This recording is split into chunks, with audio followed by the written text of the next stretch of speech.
नमस्कार दोस्तों, मैं सम्राट अमर और आज का हमारा टॉपिक है बर्फ के अकाल का खतरा। जलवायु परिवर्तन धीरे धीरे दुनिया में बड़े बदलाव ला रहा है। इसका असर अमेरिका सहित दुनिया के कई क्षेत्रों में स्थानीय स्तर पर स्पष्ट रूप से दिखने भी लगा है।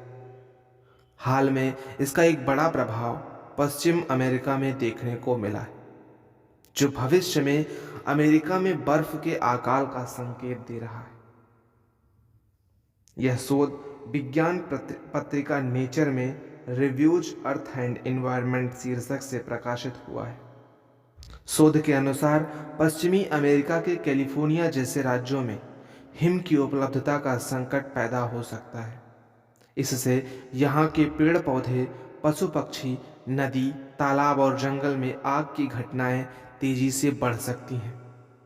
शोधकर्ताओं का दावा है कि यदि जीवाश्म ईंधन का उत्सर्जन नहीं रोका गया तो कुछ पर्वत श्रृंखलाओं की बर्फ 2050 तक 45% तक घट सकती है। बर्फीले मौसम या तो बहुत कम दिनों के रह जाएंगे या फिर बिना बर्फ के ही रह जाएंगे। भारत के कुछ हिमालयी क्षेत्रों में भी बर्फ तेजी से छीज रही है। अमेरिका के पश्चिमी इलाकों में चिंता पैदा करने वाले बदलाव दिख रहे हैं। शोध के मुताबिक सियरा के करीब 70% से ज़्यादा स्थानीय जल प्रबंधकों का मानना है कि पश्चिमी अमेरिका में अपनाई जा रही जल प्रबंधन की नीतियां भविष्य के जलवायु परिवर्तन के लिहाज से उपयुक्त नहीं हैं। नतीजतन पश्चिमी अमेरिका के सियरा निवादा में गिरी बर्फ कैलिफोर्निया के पानी की 30% मांग पूरी करती है। लेकिन अब इन राज्य में बर्फ के अकाल के कई दौर देखने में आ रहे हैं। साल 2021 के बसंत में सियरा को केवल 59% ही बर्फीला पानी मिल पाया। मई के महीने में पड़ी भीषण गर्मी ने 10% बर्फ को वाष्प में बदलने का काम किया। जून में समूची बर्फ पिघलकर पानी में बदल गई और बह गई। ये बर्फ के अकाल के स्पष्ट संकेत हैं। इस अध्ययन के प्रमुख शोधकर्ता एलन रोड्स और उनके साथियों ने अमेरिका के पश्चिमी राज्यों में बर्फ की मात्रा घटने व बढ़ने का समयबद्ध अध्ययन किया। अध्ययन में यह सामने आया कि अमेरिका के सभी क्षेत्रों में हिमपुंजों का 2050 से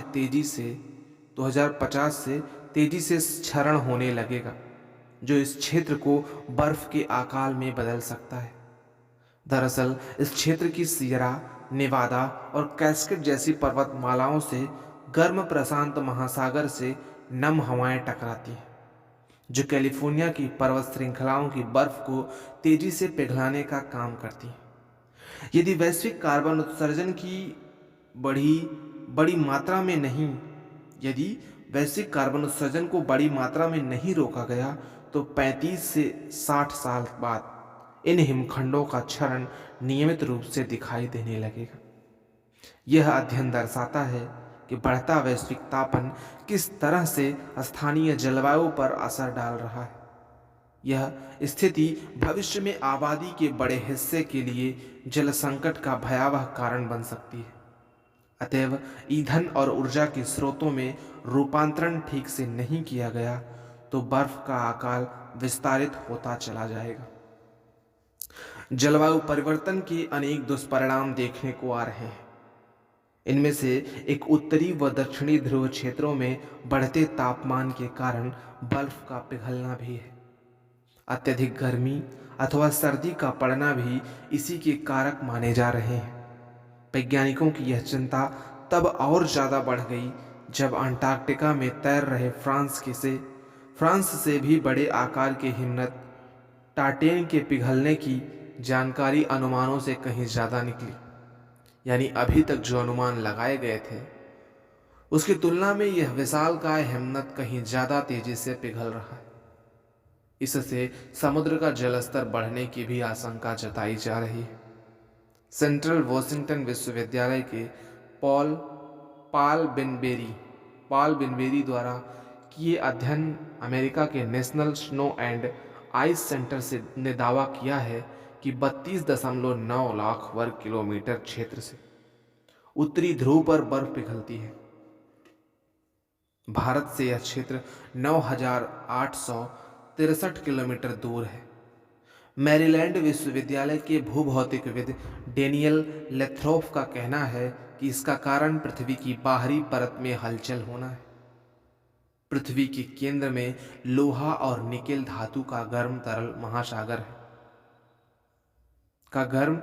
महासागर है और इस हलचल से विद्युतीय क्षेत्र पैदा होता है। हालांकि चुंबकीय ध्रुव के तेजी से खिसकने का भी सटीक कारण भूविज्ञानी ज्ञात नहीं कर पाए हैं। हालांकि कनाडा के एक वैज्ञानिक जेम्स क्लार्क रॉस ने 1830 में पहली बार इसी तरह की जानकारी दी थी।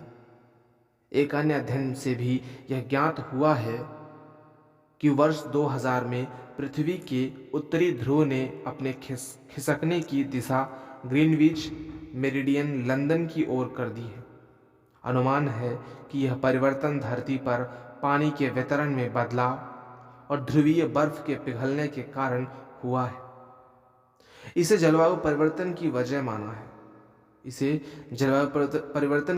माना है। 20वीं सदी के उत्तरी ध्रुव 20वीं सदी में उत्तरी ध्रुव टोरंटो और पनामा शहर को जोड़ने वाली देशांतर रेखा कनाडा की हडसन खाड़ी की ओर बढ़ रही है। इस परिवर्तन का कारण यह था कि पिछले हिमयुग के बाद पृथ्वी की परतों में द्रव्यमान का पुनर्वितरण हुआ था, किंतु वर्ष 2000 में नाटकीय ढंग से इस दिशा में 75 डिग्री का अंतर आया और पृथ्वी का अक्ष ग्रीनविच मेरिडियन की ओर बढ़ने लगा। ऐसा माना गया है कि ग्रीनलैंड और अंटार्कटिका की बर्फीली चादर के सिकुड़ने की वजह से ऐसा हुआ। इस परिप्रेक्ष्य में किए गए एक अन्य अध्ययन से सामने आया है कि धरती पर पानी का पुनर्वितरण व भरण भी इसका एक कारण है। इस अध्ययन के प्रमुख नासा की जेट प्रपल्सन प्रयोगशाला के सुरेंद्र अधिकारी हैं। उनके अनुसार वैश्विक स्तर पर पानी के पुनर्वितरण व भरण से पृथ्वी के घूर्णन प्रक्रिया पर असर पड़ता है। भारतीय उपमहाद्वीप और कैस्पियन सागर तेजी से भारी मात्रा में पानी नष्ट कर रहे हैं। 2003 में ग्रीनलैंड में प्रतिवर्ष 2720 खरब किलोग्राम बर्फ पानी बनकर बह गई। 2003 में ग्रीनलैंड में प्रतिवर्ष 2720 खरब किलोग्राम बर्फ पानी बनकर बह गई। इसी प्रकार पश्चिमी अंटार्कटिका से 1240 खरब और पूर्वी अंटार्कटिका से 740 खरब किलोग्राम बर्फ बहकर चली जाती है। इस अध्ययन के लिए ग्रेस उपग्रह के आंकड़े प्रयोग में लिए गए हैं।